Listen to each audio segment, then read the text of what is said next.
Captain Jake Morrison stood on the bridge of the Liberty, staring at something that should not exist. The ship's sensors had picked up a massive structure, floating in empty space, far from any star system. It was not made of metal or stone or anything else that human scanners could identify. Instead, it seemed to be made of pure geometry, like someone had pulled mathematical shapes out of a textbook and made them solid and real. Jake was a veteran of space exploration, with 15 years of experience navigating the unknown regions beyond Earth's colonies. He had seen strange things before, but nothing like this. The structure was beautiful in a cold, precise way. Perfect triangles connected to flawless spheres, which linked to cubes that seemed to exist in more dimensions than the eye could follow. "Amy, what am I looking at?" Jake asked his chief science officer. Dr. Amy Chen Rodriguez was hunched over her console, her fingers flying across the controls as she tried to make sense of the data. She was young for her position, only 32. But she had earned her place through brilliant work in xenobiology and physics. Right now, though, she looked confused. "I have no idea, Captain," she admitted. "The structure is giving off energy readings that don't match anything in our database. It's like it's humming with mathematics. I know that sounds crazy, but I don't know how else to describe it." Ben Murphy, the chief engineer, laughed from his station. He was a big man, with rough hands and a rougher sense of humor. "Humming with mathematics? Amy, I think you need some sleep." Before Amy could respond, every screen on the bridge lit up with the same image. A face appeared. Or at least something that might be a face, if you tilted your head and squinted. It was made of shifting geometric patterns, crystalline structures that moved and changed while somehow staying the same. 2 points of light served as eyes, watching them with an intelligence that was clearly not human. "Humanity," the being said. Its voice came through the ship's speakers as a series of pure tones that the translation computer struggled to convert into words. "We are the architects.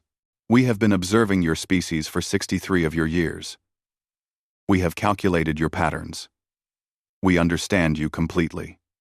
9, 9, 9, 9, 9, 9, 9, 9, 9, 9, 9, 9, 9, 9. Jake felt a chill run down his spine. He had always wondered if humanity would meet aliens someday. He had hoped they would be friendly. He had feared they might be hostile. He had never considered they might be condescending.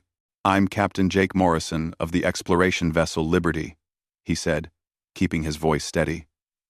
"We're peaceful explorers from Earth. We mean no harm. Harm is irrelevant," the being replied. "We are Vertex Prime, leader of the architects. We exist beyond such primitive concepts. We have mastered reality through mathematical precision. We see the universe as it truly is, a vast equation that can be solved." Amy leaned forward, her scientific curiosity overriding her caution. "You've been watching us for 63 years? Why? What do you want?" The geometric patterns shifted in what might have been the alien equivalent of a smile. "We watch all developing species. We calculate their paths. We predict their futures. Your species is particularly simple to understand. You follow biological programming, chemical reactions in your brains that you mistake for free will. We have modeled your entire civilization with 99.97% accuracy," Ben snorted. "You think you know everything about us from watching? That's rich. We do not think. We calculate. We know." Vertex Prime's patterns pulsed with certainty. "To prove this, we propose a series of tests. We will present your species with scenarios. We will predict your responses before you make them. When you see how predictable you truly are, you will understand that free will is an illusion. You will accept your place in the geometric collective, where all species follow optimal calculated paths." Jake exchanged glances with his crew. This was beyond his authority to decide. "I need to contact Earth. This is a decision for our leaders. We have already extended this invitation to your governing bodies, Vertex Prime said. They are considering. We are patient. We have existed for 1 billion of your years. We can wait. The screens went dark. The geometric structure outside remained, floating silently in space, like a challenge, or a threat, or both. Over the next 3 days, Jake watched as politicians and scientists on Earth debated the architect's offer. The aliens had not just contacted the Liberty, they had appeared simultaneously above Earth, Mars, and every major human colony. Everywhere they went, they delivered the same message. Humans were predictable. Humans were simple. Humans could be calculated. Ambassador Lisa Grant, Earth's chief diplomat for alien contact, led the response team. She was a shrewd woman in her 50s, with sharp eyes that missed nothing. She had spent her career preparing for first contact, though she had imagined something different than geometric beings who thought they had humanity figured out. In the end, Earth's government decided to accept the challenge. The architects were offering to share technology that could advance humanity by centuries. They were offering membership in a collective of advanced civilizations.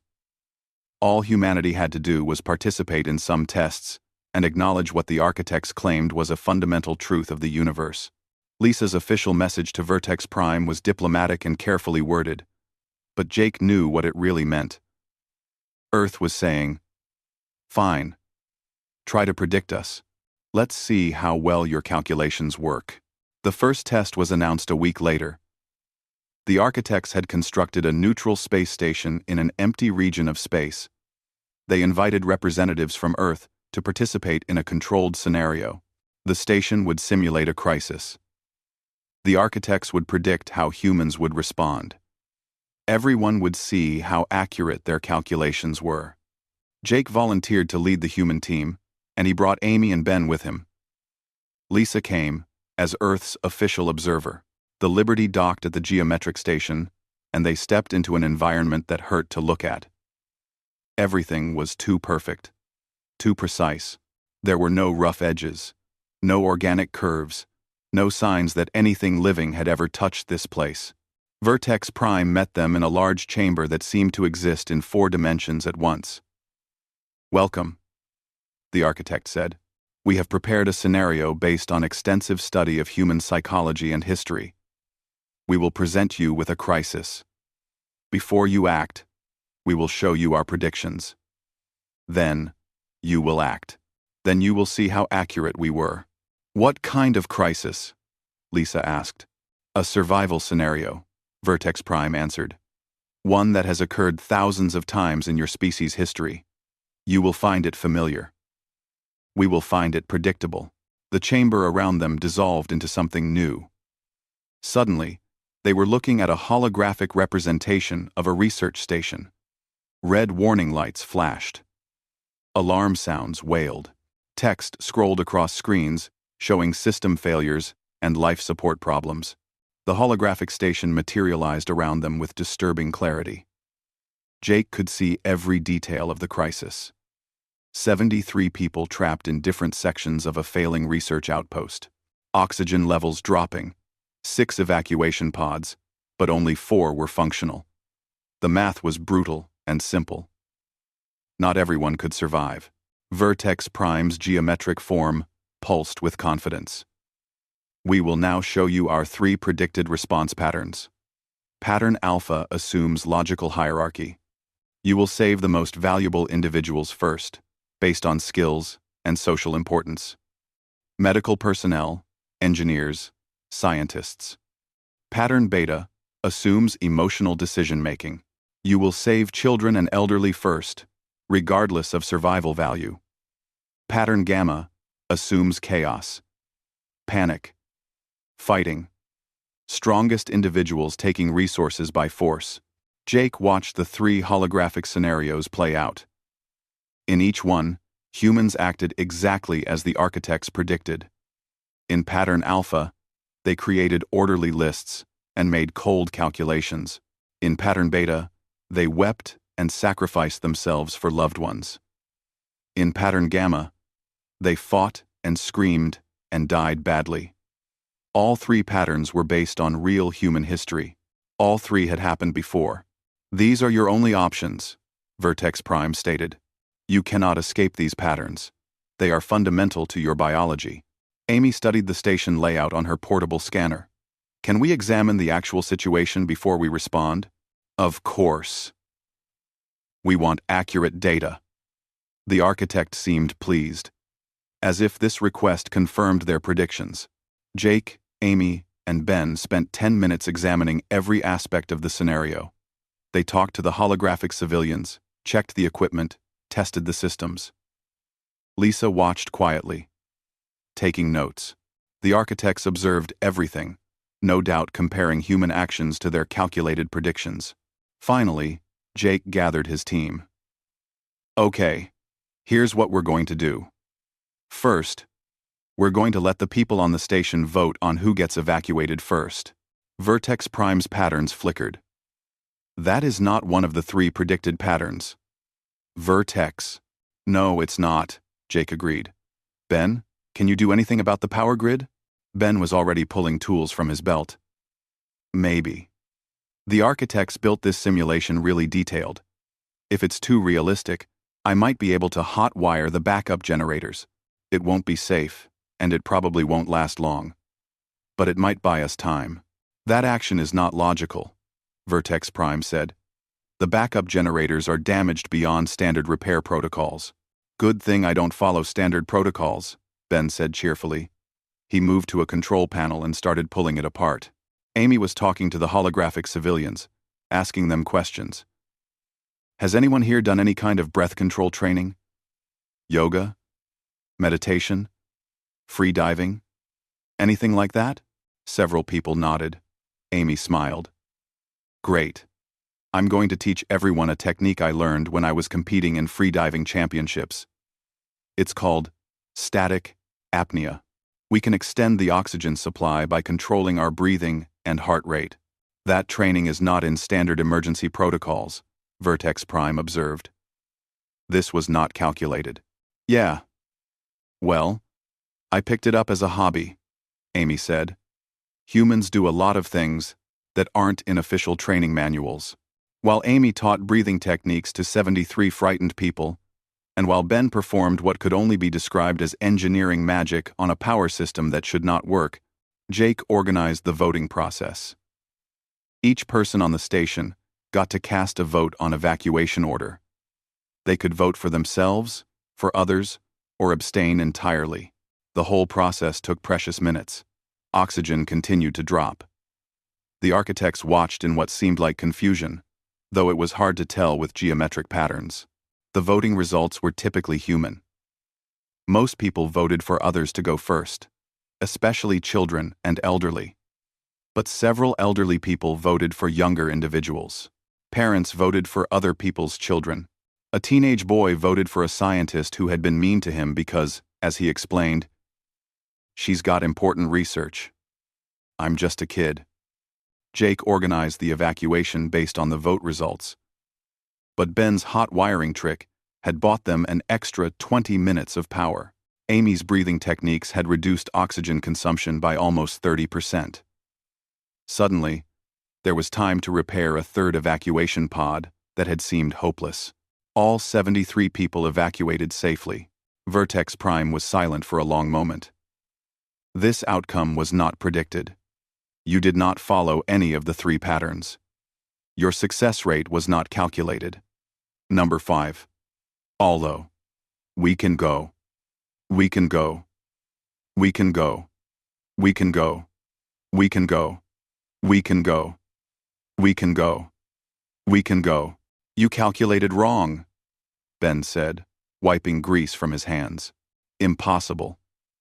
Our calculations are based on comprehensive study of human behavior. We modeled thousands of similar scenarios from your history. End quote. Amy stepped forward. Maybe that's your problem. You looked at human behavior in the past and assumed we'd keep doing the same things. But humans learn. We adapt. We come up with new solutions. This was within acceptable deviation margins, Vertex Prime insisted, though the confidence had dropped from its voice. Our accuracy rating is now 97.4%. Still, highly predictive. Over the following weeks, the architects presented more tests. Each one was designed to prove human predictability. Each one failed in interesting ways. They created a game theory scenario with limited resources and competing players. Standard models predicted humans would either compete selfishly or cooperate fully. Instead, Jake's team created a hybrid strategy where they competed aggressively for the first half of the game, then suddenly switched to full cooperation. The architects' models broke, trying to track the transition point. They presented tactical combat simulations. Colonel Chris Patterson, Earth's military advisor, arrived to handle these tests. Chris was a veteran of the colony wars, a sharp-minded strategist with an unusual education. He had degrees in both military history and ancient Earth video games.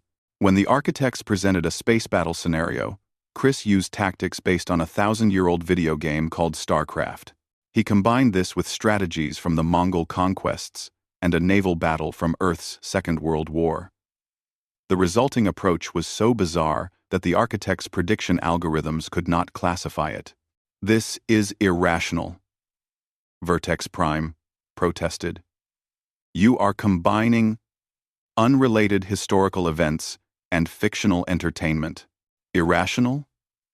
Chris grinned. "Maybe. But it won.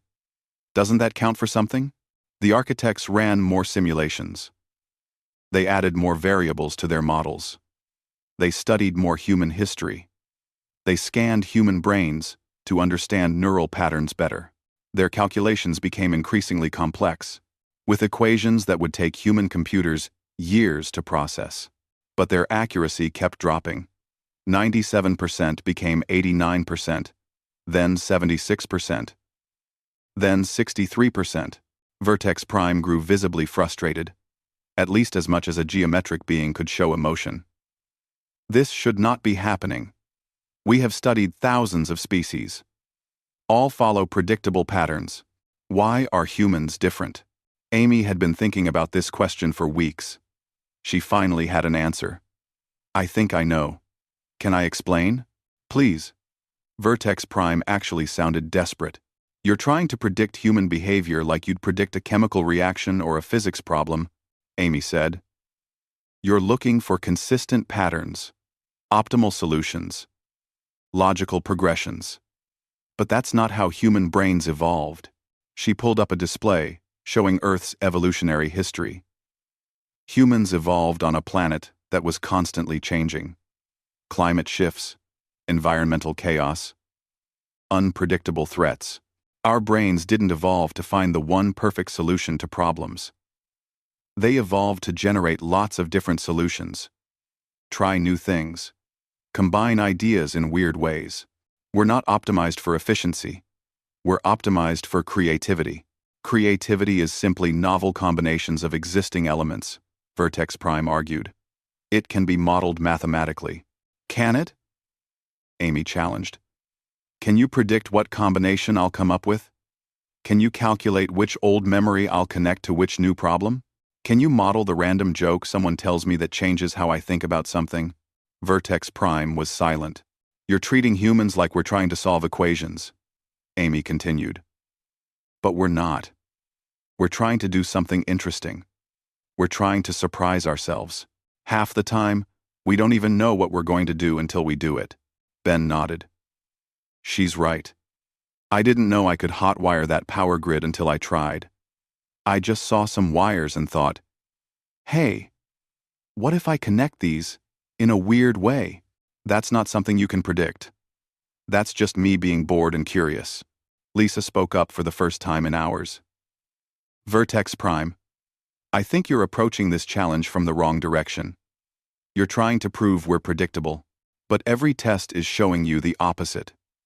Maybe it's time to consider that you were wrong. Vertex Prime retreated to recalculate. For 3 weeks, the architects were silent, while Earth waited nervously. Jake and his crew returned to the Liberty. But they stayed in the same region of space. orbiting the geometric structure that hummed with alien mathematics. During the wait, Amy threw herself into studying everything humanity knew about the architects. It was not much. They had appeared suddenly, presenting themselves as observers of galactic civilization. They claimed to have studied thousands of species over 1 billion years. They offered no history beyond that, no explanation of where they came from or what they wanted, beyond their obsession with prediction and calculation. "They're scared," Amy told Jake one evening in the ship's small galley. "I think we actually scared them." Jake raised an eyebrow. "Ancient aliens who've existed for 1 billion years are scared of us?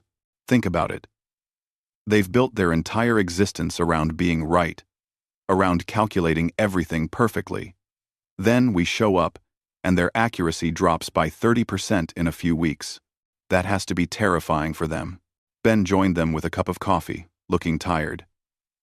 He had been maintaining the ship's systems and studying the architects' technology whenever they allowed scans. "Amy's right. I've been looking at how their ships work. Everything is perfect, precise, calculated down to the molecule. There's no room for error, no backup systems, no improvisation. If something goes wrong that they didn't predict, they're in trouble. So what do you think they'll do next?" Jake asked. Amy stared at her own coffee, watching the liquid swirl. "They'll go bigger. They can't accept that individual humans are unpredictable. So they'll try to prove that humanity as a whole follows statistical patterns. They'll test us at scale." She was right. When Vertex Prime finally contacted Earth again, the architect's proposal was massive. They wanted to run a test on an entire human colony. Not a simulation this time, but a real scenario with real stakes. They would create a crisis situation on a border world and observe how 50,000 humans responded. They promised no one would be harmed, that it was merely an observational study, but they wanted real data. Earth's government debated for 2 days. The colony they proposed was New Dakota, a farming world on the edge of human space. It was stable, prosperous, and home to people who valued independence and hard work. It was also vulnerable. If the architects wanted to threaten humanity, New Dakota would be an easy target. Ambassador Lisa argued for acceptance. "If we refuse, they'll think we're hiding something or that we're afraid. Besides, they're going to learn about us eventually. Better to control the situation." Earth agreed, but with conditions. Observers from Earth's government would be present. The Liberty would be in orbit. And if the architect's scenario went too far, the test would end immediately. Vertex Prime accepted these terms. The test would begin in 1 week. Jake took the Liberty to New Dakota and spent the week talking to the colony's residents. The governor, a practical woman named Helen Price, was not happy about being a laboratory experiment. "We came out here to live our own lives, not to be studied by aliens who think they're smarter than us." "I know," Jake sympathized. "But look at it this way. This is a chance to show the entire galaxy what humans can do. If we can surprise them again, we'll have leverage. They want to understand us. That gives us power." Helen did not look convinced, but she agreed to cooperate. She called a town meeting to explain the situation to her people. Jake attended, watching 50,000 colonists pack into the central square and overflow into connected video halls. When Helen explained about the architects and their test, the crowd reacted with typical human variety. Some people were excited, some were angry, some were nervous. One old farmer stood up and said, "Let them try to predict us. We're Dakota colonists. We're too stubborn to be predictable." The crowd laughed and cheered. Jake felt hope rising in his chest. The test began on a Tuesday morning. The architects did not announce what would happen. They simply made it happen. Every warning system on New Dakota activated at once. A massive solar flare was approaching the planet, one that would strip away the atmosphere and kill everything living on the surface. The colonists had 72 hours to respond. Vertex Prime broadcast their predictions to the entire colony. They displayed detailed models showing how humans would react. Mass panic. Breakdown of social order. Fighting over evacuation rights. Resource hoarding.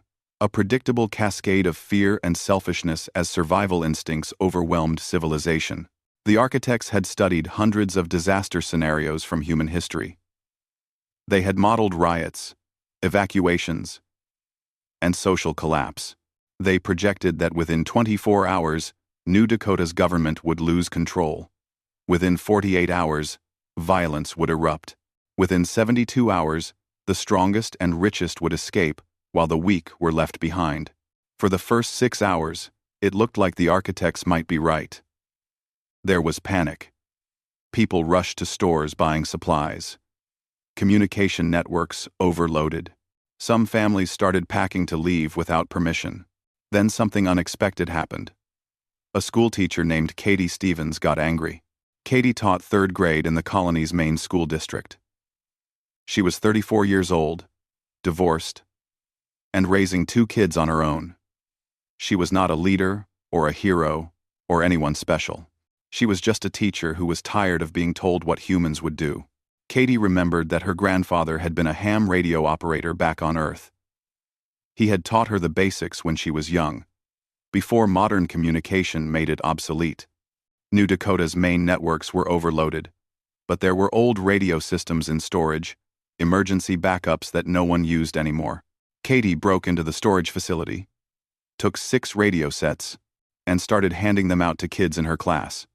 Tell your parents, we're making a communication network. Old school style. We're going to organize this colony the way people did before computers. The kids thought it was an adventure. They spread the word. Within hours, hundreds of colonists were digging old radios out of storage and setting up a communication grid that bypassed the overloaded official systems. Katie coordinated from her classroom, teaching people how to use equipment that was 50 years out of date. The architects had not predicted this. Their models accounted for modern communication systems, not ancient technology being repurposed. While Katie was organizing communication, a retired plumber named Frank Wu was having his own idea. Frank was 71 years old and had worked in infrastructure his entire life. He knew New Dakota's systems better than anyone. Frank realized that the colony's waste reclamation system, which processed sewage and recycled water, generated massive amounts of heat as a byproduct. Normally, this heat was vented into space to keep the system from overheating. But what if they reversed it? What if they used that heat to create a thermal shield? It was a crazy idea. The heat would not be enough to stop a solar flare, but it might deflect some of the radiation. It might buy time. It might do nothing. Frank had no way to calculate if it would work. He just knew that doing something was better than doing nothing. He gathered a team of other retired engineers and plumbers. They worked through the night, rewiring systems and redirecting heat flow. The architects' models had not included the possibility that colonists would weaponize their own sewage system. Meanwhile, a 17-year-old programmer named Danny Lee was in his bedroom, doing what he did best. Danny had grown up on New Dakota and was bored by colony life. He spent most of his time creating video games and hacking local networks for fun, never for harm. Danny looked at the crisis and had a gamer's instinct. He hacked into the colony's entertainment network and turned the entire evacuation into a crowdsourced game. He created a program that displayed the colony's problems like video game challenges. Level 1. Find space for 600 people in emergency shelters. Level 2. Calculate fair evacuation order. Level 3. Design improvised radiation shields. Thousands of colonists started playing, treating survival like a puzzle to solve collectively. Ideas flooded in from every corner of the colony. Some were stupid. Some were brilliant. All of them were unpredicted.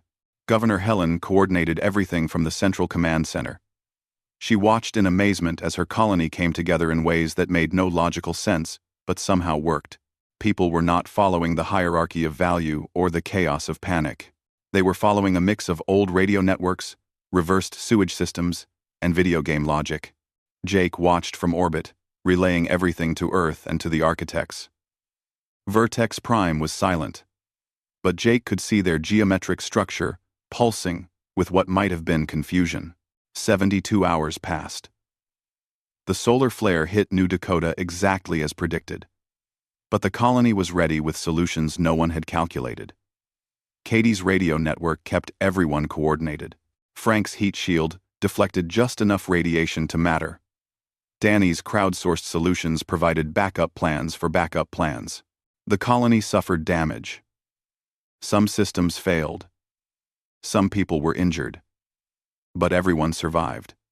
Not because they followed a logical plan, or because they panicked, or because they fought each other. They survived because they got creative, stubborn, and weird.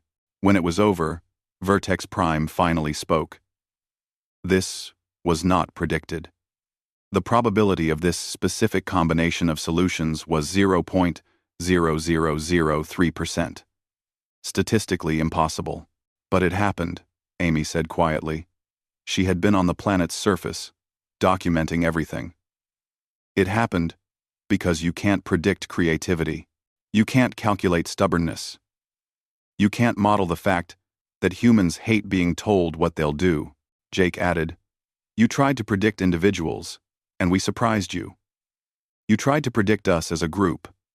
And Vertex Prime spent 2 months preparing the final test. The architects constructed a massive simulation space, larger than any they had built before. They invited Earth to send its best military commanders, pilots, and strategists. This would not be a test of survival or social behavior. This would be a test of tactical thinking, where mathematics and physics created absolute constraints. The architects explained the scenario with geometric precision. 3 human ships would face an overwhelming alien fleet composed of architect-designed vessels. The enemy fleet would have superior numbers, superior weapons, and superior positioning. The architects had run 17 million simulations of this exact scenario with different variables. In every single simulation, humanity lost. The math was absolute. The physics was undeniable. There were only 2 possible outcomes: surrender or death fighting. No third option existed within the laws of reality as the architects understood them. "This test is different," Vertex Prime announced to the assembled human representatives. "We are not predicting what you will do. We are demonstrating that when faced with true impossibility, all species behave the same way. You will surrender or fight hopelessly. These are the only logical options." Ambassador Lisa studied the simulation parameters. "So this is not about predicting us. This is about proving we're bound by the same physical laws as everyone else." Precisely. Creativity cannot overcome mathematics. Unpredictability cannot violate physics. This test will show the limits of human innovation. A-Team. Our room. 5. Jake volunteered to lead the human fleet again, bringing Ben as his chief engineer and Amy as tactical advisor. But he asked for 2 additional ship commanders to even the odds slightly. Earth sent Captain Nicole Hayes, a veteran pilot known for unorthodox maneuvers, and Commander Pete Rodriguez, a tactical specialist who had written 3 books on unconventional warfare. The 5 of them spent a week studying the scenario. The numbers were brutal.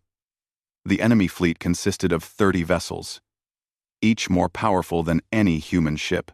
The 3 human ships were the Defiance, commanded by Jake, the Relentless, commanded by Nicole, and the Insurgent, commanded by Pete. "We can't win this," Nicole said flatly during their strategy meeting. She was a stocky woman in her 40s, with gray hair and sharp eyes. "I've run every tactical analysis I can think of. The enemy has us outgunned, outnumbered, and outpositioned. Even if we fight perfectly, we lose in 8 minutes." Pete nodded agreement. He was younger, in his 30s, with the focused intensity of someone who saw war as a complex puzzle.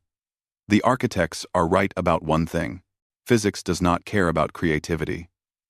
We can't shoot through their shields with weapons we don't have. We can't outrun their ships. We can't outfight them. So, we surrender?" Ben asked, though his tone suggested he already knew the answer.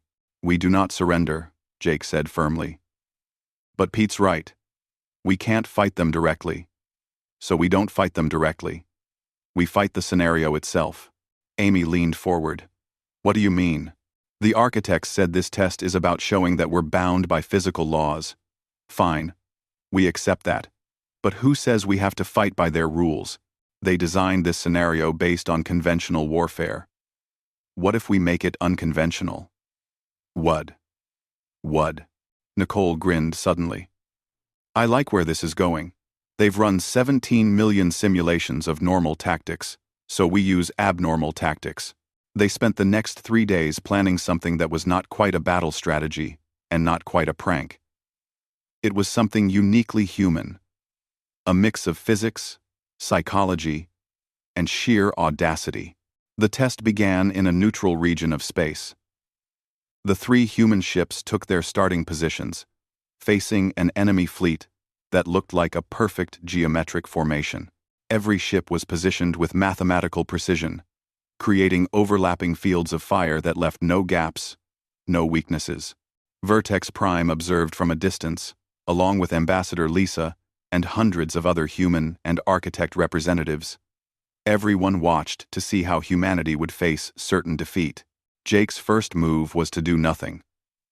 The Defiance sat motionless while the enemy fleet advanced. This was within predicted parameters. The freeze response that preceded either flight or surrender. The architects noted it as expected behavior, but Jake was not frozen. He was broadcasting. The Defiance opened communication channels on every frequency and started transmitting humanity's entire musical collection at maximum volume toward the enemy fleet. Jazz, rock, classical, hip-hop, country, electronic, all of it at once, creating a wall of noise.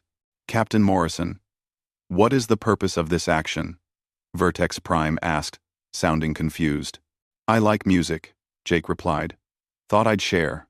The music created massive interference across communication frequencies and even affected sensor arrays.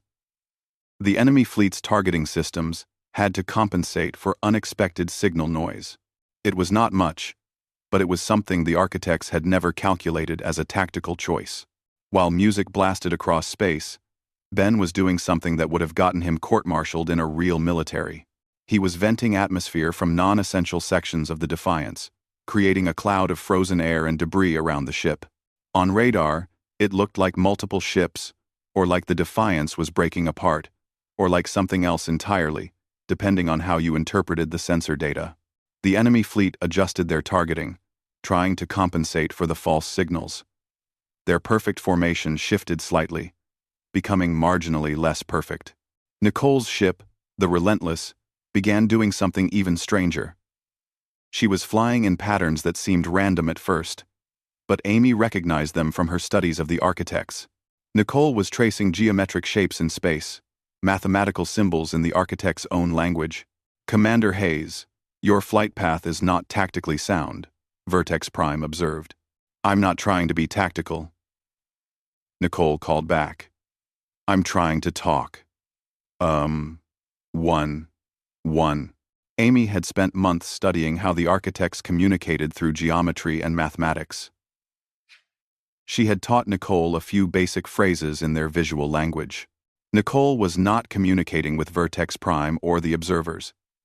She was communicating with the enemy ships themselves, the automated vessels running the simulation. The geometric patterns Nicole traced spelled out simple concepts in the architect's language. Question. Purpose. Calculation error. Reconsider. The enemy ships were not truly intelligent, but they were programmed with architect logic systems. When they received messages in their own mathematical language from an unexpected source, asking them to reconsider their programming, they hesitated. Just for a moment, but they hesitated. Meanwhile, Pete's ship was doing the most bizarre thing of all. The Insurgent was spinning, not evasive maneuvers or tactical rotation, just spinning wildly while firing weapons in random directions. It looked like desperation or madness. It was neither. Pete was creating a gravitational anomaly. A spinning ship with active weapons fire creates a localized chaos field that disrupts perfect geometric formations. The enemy fleet relied on precise positioning, but Pete's spinning created just enough gravitational turbulence to make precise calculations difficult. Separately, each human action was minor. Music created noise. Vented atmosphere created false signals. Geometric flight patterns created communication confusion. Random spinning created gravity disruption. But together, all at once, happening simultaneously, the combined effect was something the architects had never predicted or modeled. The scenario was not proceeding according to any of the 17 million simulations. The enemy fleet could not maintain perfect formation. Their targeting systems struggled with interference. Their automated decision-making hesitated when receiving unexpected geometric communications. The simulation began to break down, not because the humans were winning in any conventional sense, but because the architects had never programmed the scenario to handle musical warfare, atmospheric deception, linguistic hacking, and gravity chaos happening all at once. Error messages started appearing in the simulation framework. The enemy ships stopped advancing, frozen by conflicting programming instructions. The perfect geometric formation collapsed into disorder as ships tried to compensate for problems that should not exist. This is not a valid tactical response, Vertex Prime protested. You are not fighting. You are creating chaos. We're creating possibilities, Amy countered. She was monitoring everything from the Defiance, watching the simulation struggle to process what was happening. You designed a scenario based on conventional warfare. We're showing you there's no such thing as conventional when humans are involved. The simulation parameters are compromised, Vertex Prime said. And there was something like panic in the geometric patterns. This was not calculated. This should not be possible. A lot of things we do should not be possible, Jake said. That's kind of our thing. The simulation finally crashed entirely. The enemy ships vanished.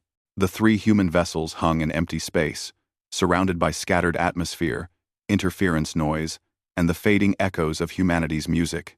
Vertex Prime was silent for a long time. When the architect finally spoke, the confidence that had defined their entire species was gone. You did not win the battle. You made the battle impossible to continue. This was not in any of our calculations. Because you calculated a war, Pete said. We gave you a performance art piece that happened to use weapons. Nicole added. You thought we'd surrender or die fighting. We chose option 3. Confuse everyone so badly that the question becomes meaningless. Ben laughed. You should have seen this coming. Humans have been doing weird. The aftermath of the failed simulation was quiet in a way that felt heavy. Vertex Prime retreated to their geometric structure, and for 3 days, the architects were completely silent. No communications, no observations, no attempts to calculate anything. It was like they had shut down entirely. Jake and his crew waited aboard the Liberty. Earth's government sent messages asking for updates. Other human colonies watched nervously, wondering if they had pushed the ancient aliens too far. Maybe the architects would retaliate. Maybe they would leave. Maybe they would simply declare humanity too chaotic to bother with. When Vertex Prime finally reached out again, the message was simple and shocking. We request permission to visit Earth. We wish to observe humanity in natural environments, without tests or calculations. Ambassador Lisa brought the request to Earth's leadership. After heated debate, they agreed with conditions. Vertex Prime could visit Earth, but with human guides and limited access to sensitive areas. The architect accepted without argument. Jake volunteered to serve as the primary guide, partly out of responsibility and partly out of curiosity. He wanted to see how a being made of pure mathematics would handle the beautiful chaos of everyday human life. Vertex Prime arrived on Earth in a smaller geometric form, compact enough to move through human spaces without causing disruption. The architect was still clearly alien, still made of shifting crystalline patterns, but there was something different in the way it moved. Less certainty, more caution. Jake started the tour in a place that seemed simple but was actually complex in ways the architects might not expect. A public park in the middle of a major city. Children were playing on equipment that looked dangerous by geometric standards. They climbed too high, jumped too far, and laughed when they fell. Parents watched with expressions that mixed concern with pride. An old man fed birds from a bench while reading a book. A group of teenagers played music on portable speakers, dancing without any particular pattern or goal. "This is chaotic," Vertex Prime observed. "There is no obvious purpose to these activities." "The purpose is fun," Jake explained. "Humans need entertainment, relaxation, social connection. Not everything we do has to solve a problem, but energy is being expended without productive output. This is inefficient," Jake pointed to the children. "See that kid? She just fell off the climbing equipment. Watch what happens." The girl had scraped her knee. She cried for a moment, then got up and immediately climbed again, going even higher than before. Other children gathered around her, not helping, but cheering her on. She failed at the task, experienced pain, and then attempted the same task again with higher risk, Vertex Prime said. "This is not logical behavior. It's not about logic. It's about courage, pride, and not wanting to be scared. She's teaching herself that falling down is not the end of the world. That's a lesson you can't calculate." They walked through the park, and Vertex Prime observed dozens of small human moments that made no mathematical sense. A man throwing a stick for a dog that kept bringing it back. An endless loop that served no purpose except both enjoyed it. A couple sitting on a bench, holding hands, doing nothing else, just existing together. A street artist drawing portraits that were not technically perfect but somehow captured something true about each person. From the park, Jake took Vertex Prime to an art museum. The architect spent 2 hours standing in front of paintings, trying to understand why humans created and valued them. Some paintings were geometrically precise, which Vertex Prime could appreciate. But many were abstract, emotional, deliberately imperfect. "This painting is mathematically unsound," Vertex Prime said, gesturing at a modern abstract piece. "The colors clash. The composition is unbalanced. Yet humans pay significant resources to own and display it. Because it makes them feel something," Jake said. "Art is not about being correct. It's about communication, expression, emotion. You can't calculate beauty, but beauty follows patterns. Symmetry, proportion, golden ratios, sometimes. But some of the most beautiful art breaks those rules on purpose. Humans like to be surprised by beauty as much as we like to create it." That evening, Jake took Vertex Prime to a comedy club. This turned out to be the most disturbing experience for the architect yet. The comedian on stage was a middle-aged woman named Sarah Blake.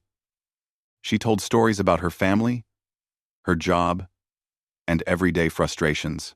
Nothing she said was particularly important or meaningful in a cosmic sense. But the humans in the audience laughed until they cried. Vertex Prime could not understand it at all.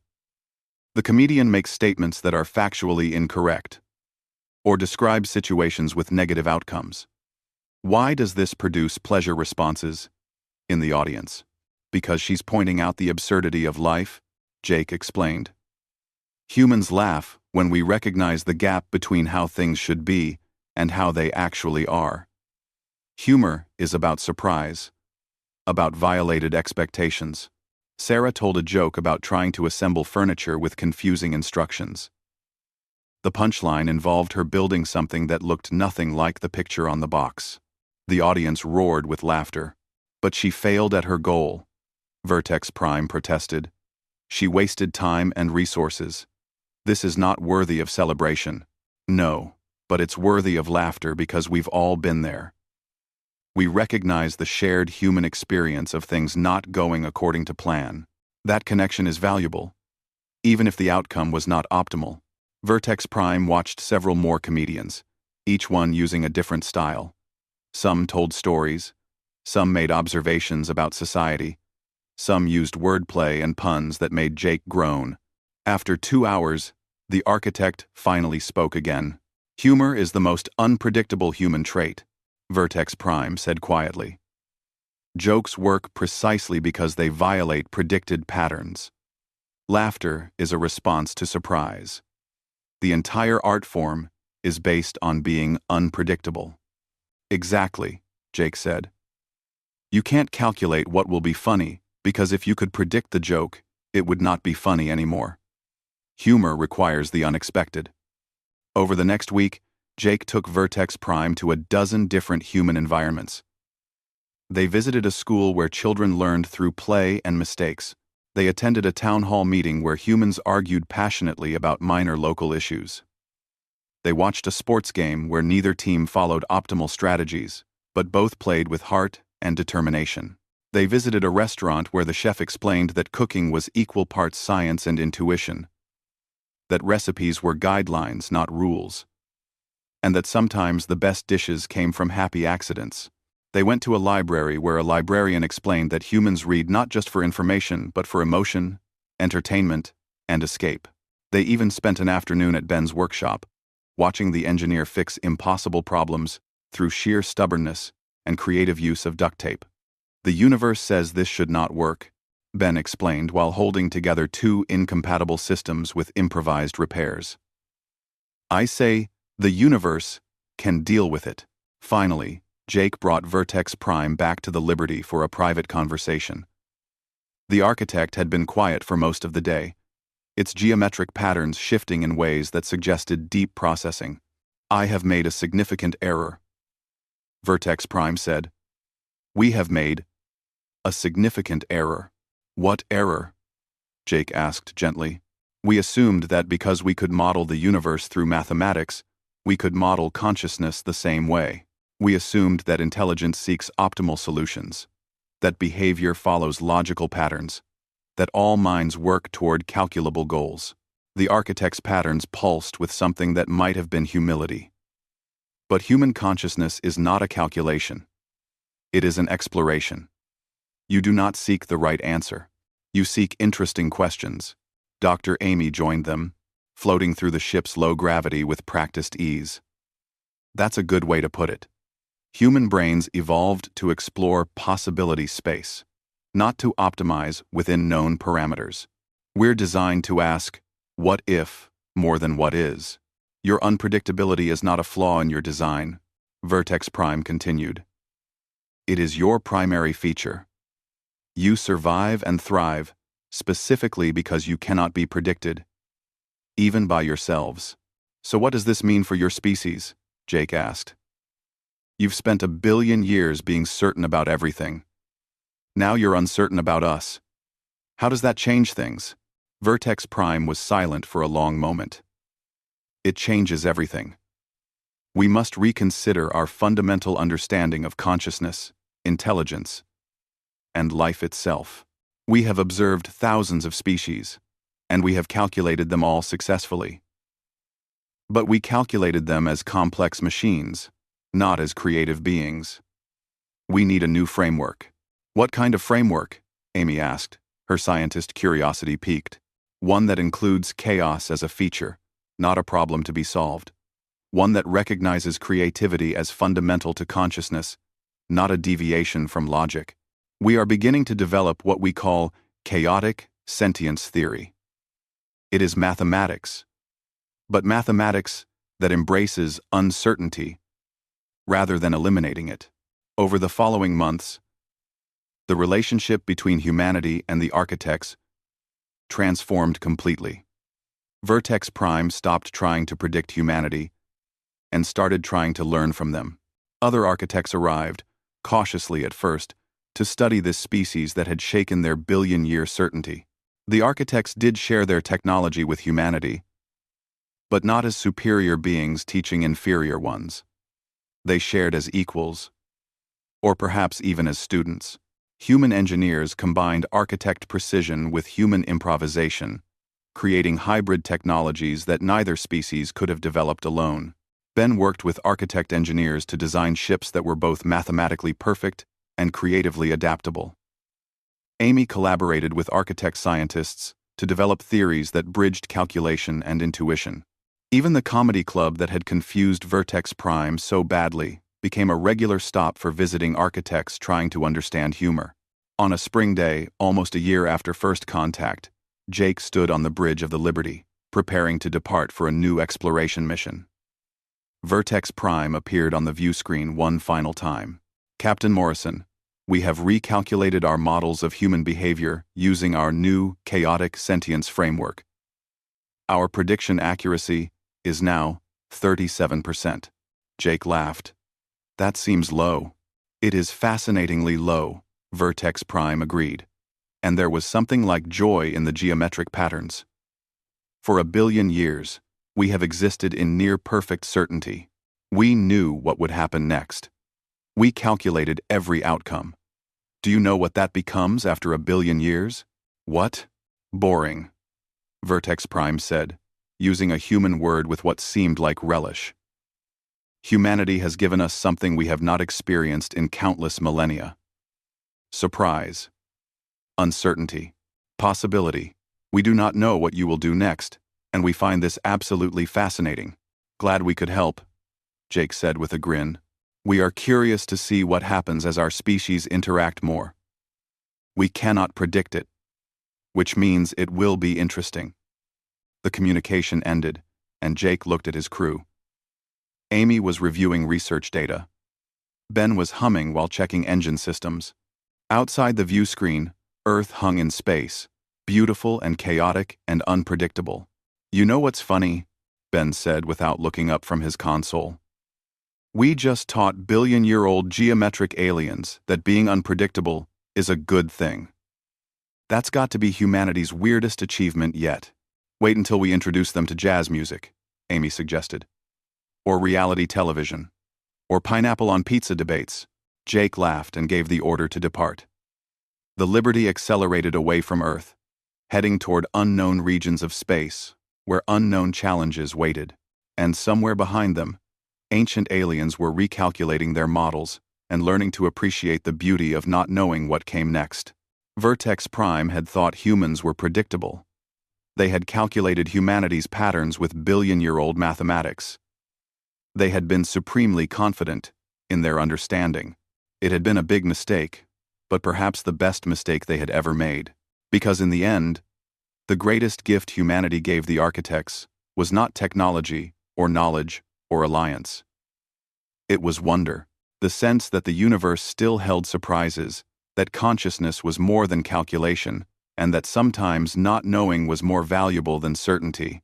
And as the Liberty disappeared into the vast unknown, both species faced the future with the same new perspective.